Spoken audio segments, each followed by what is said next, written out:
Det er endelig blevet weekend, og hedebølgen den har ramt Danmark.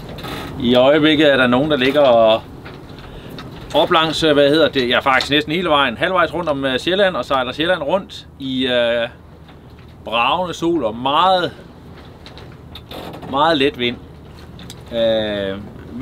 Vi har fået weekend og er på vej mod syd i håb om, at vi kan komme ned og lægge for anker.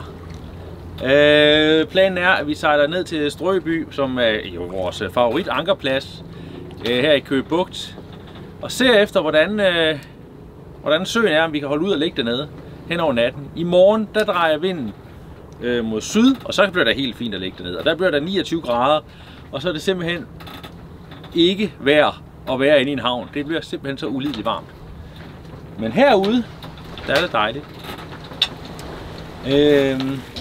Der begynder at komme en lille smule vind nu, hvor vi kommer ligesom lidt fri armer.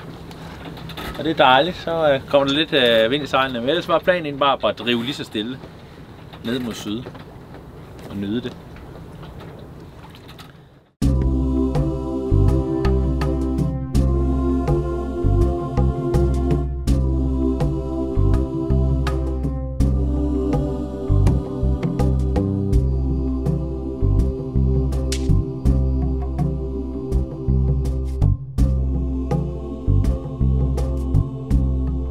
Det hele handler om at komme afsted.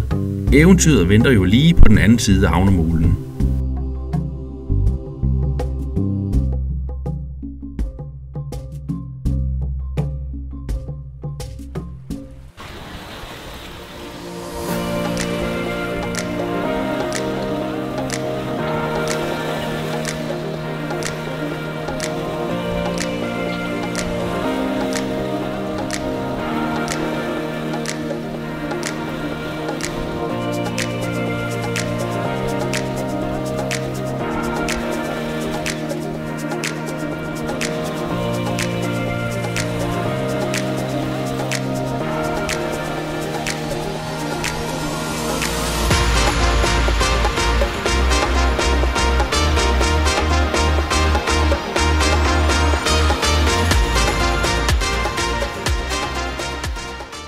Så er vi cirka 2 sømil derfra, hvor vi håber at anker. Vinden den er noget østlig, men det ser ud til, at der er en lidt læ, og jeg ved, at den drejer syd i løbet af aftenen. Det ser ikke så slemt ud igen. Der ser også ud til, at der ligger en enkelt mere derinde.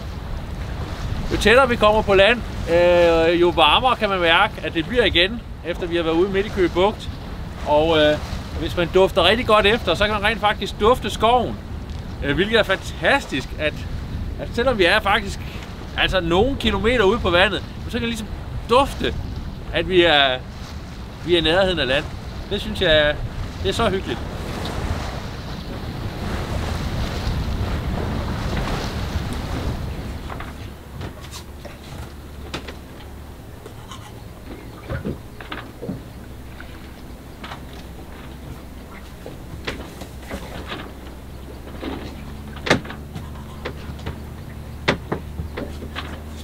Hvor er låget til den her?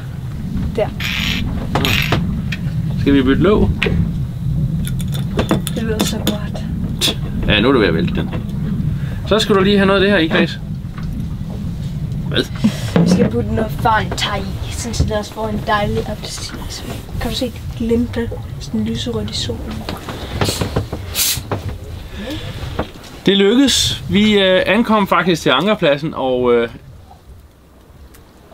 jeg havde håbet, altså krydset fingre for, at der ville være læ inde for dem. Det er en lille bitte bugt, og det er der rent faktisk. Der er faktisk okay læ. Så snart vi kom ind, så blev det sindssygt varmt igen. Vi fik den her landeffekt, hvor det var mærkeligt ved varmt. Og vi har smidt vores eget anker, fordi lige herovre bag os, der er en ankerbøje. Den er optaget, men man må også kunne ligge på ankerbøjerne et døgn, og vi vil gerne ligge her 2 døgn. Så vi bruger vores eget ankerkrej. Nu er vi gået i gang med at, og det er faktisk sådan en lidt hyggelig tradition, ikke? At når solen den begynder lige så langsomt at gå ned, der er næsten en time til, men lige så langsomt at gå ned, så har vi sådan en, så får vi sundowner, og så får vi bare lidt af hver, uden at bare roligt, uden at drikke sig fulde. Det kunne vi ikke finde på, mens vi ligger herude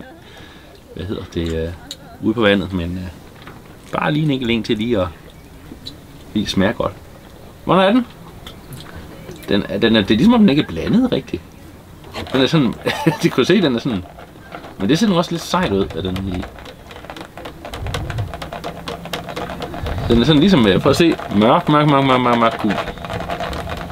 Og nu begynder det. Hvad smag har du dernede? Den her.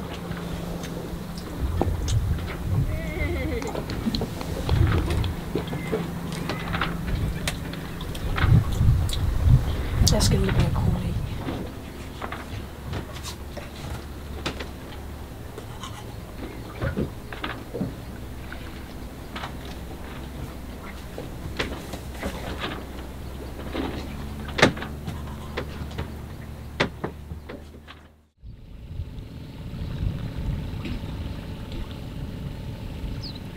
Vi vågnede op til endnu en skøn dag, så vi tager gummibåden i land for at gå en tur. Herinde er varmen intens, og i løbet af kort tid ligner vi 3 smeltede is. Så vi tager gummibåden tilbage til ankerpladsen og hopper i vandet. Jeg må indrømme, at når jeg bader på en ankerplads, og vi ikke ligger alt for tæt, så gider jeg simpelthen ikke have badebukser på. Det kan selvfølgelig godt være lidt belastende, når Sasha hun står med kameraet, så kan jeg ikke rigtig komme op. Men så må jeg bare blive liggende her. Det er også det dejligste sted, tror jeg lige nu. Det er fint hernede. Det er jo ikke fordi, vi oplevede så meget den her weekend. Men bare det at ligge for anker, det synes jeg er super hyggeligt. Normalt, når vi ligger for anker, så plejer vi at bruge tiden rigtig meget i land. Men det er jo simpelthen for varmt i dag. Og så var det faktisk hyggeligt at ligge herude. Selvom det har blæst ret kraftigt indimellem, og vi har haft, jeg tror vi havde vindstød på omkring 14 meter i sekundet, og der var ret meget tryk på. Jamen så, efter vi har fået det her rockende anker med kæde på, så er man bare tryg ved at ligge her. Altså, det er virkelig, virkelig lækkert. Der er lige omkring 4 meter dybt her, hvor vi ligger. Og så kan man sige, hovedreglen er, at man lægger så, 3 gange dybden. Og det er med hovedregning af, 12 meter kæde ud. Men altså, jeg kan nu godt lide, især hvis der er plads til det, og så lægge noget ekstra. Så vi har rent faktisk 20 meter kæde ud. Og det gør også, at man kan føle sig ret sikker. Vi har jo drejet. I går, der var vinden i øst. I dag har den været i vest. I nat, der drejer den over kortvej i nord, godt nok svag, og så slutter den i øst igen. Så vi har drejet hele vejen rundt faktisk. Og rocknen med den lange kæde, den sætter sig bare lynhurtigt igen. Vi har ikke bevæget os overhovedet. Den vælter lige rundt på den ene side, og så sætter den sig igen. Så det er lige så sikkert næsten som at ligge ved ankerbøje.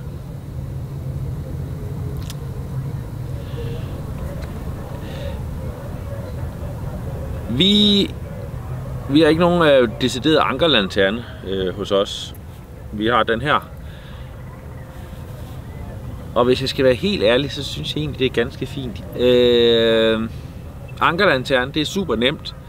Men når man kommer sejlende, så er det faktisk ret svært at se de her ankerlanterner. De er jo langt oppe, og vores den er ikke så langt oppe. Den lyser faktisk noget af dækket op, så man kan bedre se, at det er en båd. Jeg synes, ankerlanterner kan godt være prikker i natten. Men det er vel holdningsspørgsmål. Jeg kan bare godt lide den her. Den er også billigere. Hvis man som ny godt kunne tænke sig at undersøge, om det der ankerliv nu er noget for en, jamen så i stedet for at bruge en masse penge på, dyrt ankergrej, jamen så prøv at bruge, ankerbøjerne, som ligger spredt ud over hele landet. Og så se efter, om det her liv nu også er noget for en, hvor man ligger herude. Det er jo ikke for, at vi er fanatiske. Vi vil hellere end gerne i havn og se de her havne. Det er ikke noget med det, men vi vil godt have muligheden for at komme ud og være sådan lidt mere i ét med naturen, som vi er jo herude. Kan man have børn med, når man lægger fanger? Det kan man sagtens. Jeg vil dog anbefale, at man investerer i en gummibåd. Altså, det behøver ikke at være noget fancy noget, men det skal dog være en gummibåd, der kan holde til, at man kan komme frem og tilbage i land. Så det skal nok ikke være en fra Fætter BR.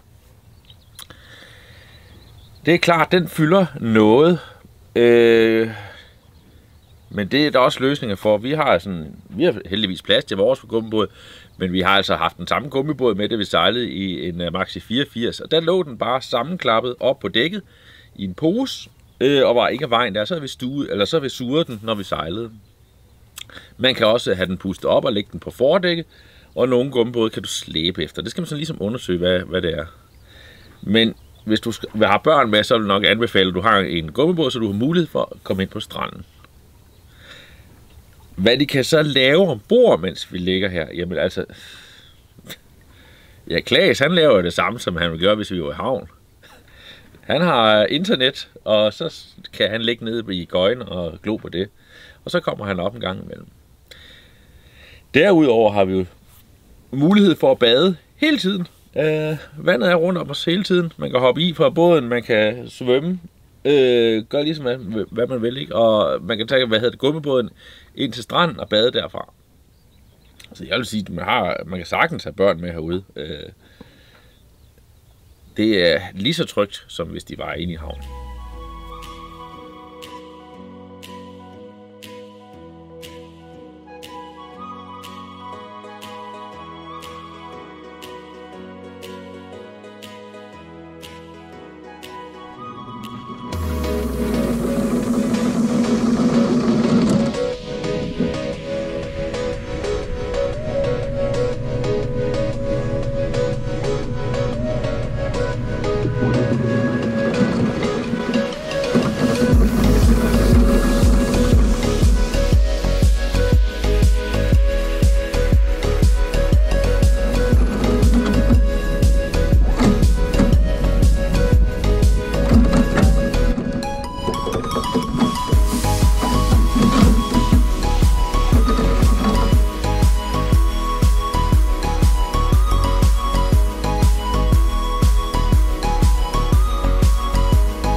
I næste afsnit af På tur med Klan starter sommerferien, og vi tog østpå.